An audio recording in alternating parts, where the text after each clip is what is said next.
Why do I have to play Pepper? Because I already said I'm Iron Man.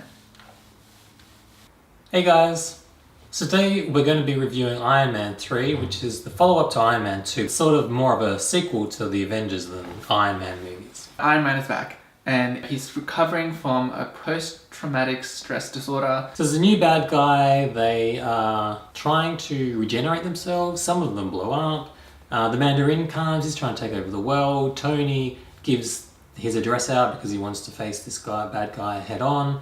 And they come, destroy his house. Tony's left without anything, and he's basically got to start from scratch, rebuild his Iron Man suit, and destroy the bad guys. Whoa! Who actually thought that giving my address out to the bad guys would mean they were actually going to attack us? I know, who would have thunk, right? Yeah, take my Iron Man suit and protect yourself. But what about you? Can't you use one of the 40 other suits you've got downstairs? But if I use them, then I won't have anything to show at the end for the big showdown. Okay, well, nice knowing you. What? A couple of things I liked about the movie was probably the CGI. It was actually okay. I expected no less. I like that Gwyneth Paltrow dies in this film. I think I liked the bad guy's powers, able to regrow and all that. I mean, it seemed like he was indestructible.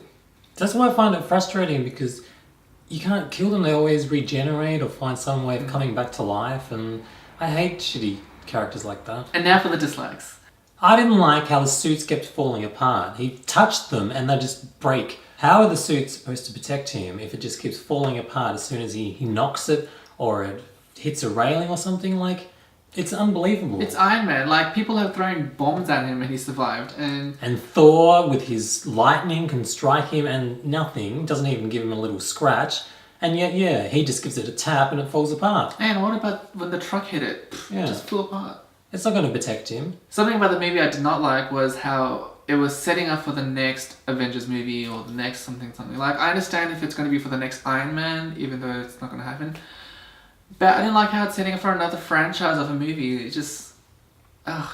That's what happened with number 2 as well. There was too many subplots for the Avengers trying to set up the Avengers film. Just leave Iron Man alone, let him do his thing. That's why number 1 was so good. Don't ruin it with these other little hinting at other movie things. I didn't like the little kid sidekick thing. He was a little shit and it really annoyed me.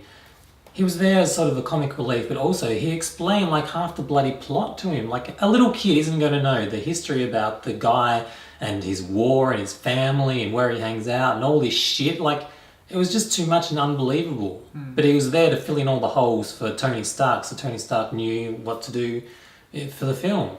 Another thing I didn't like about the movie was how there were so many Iron Men now. Like, anyone can get into the suit, and there's all these Iron Mans flying around.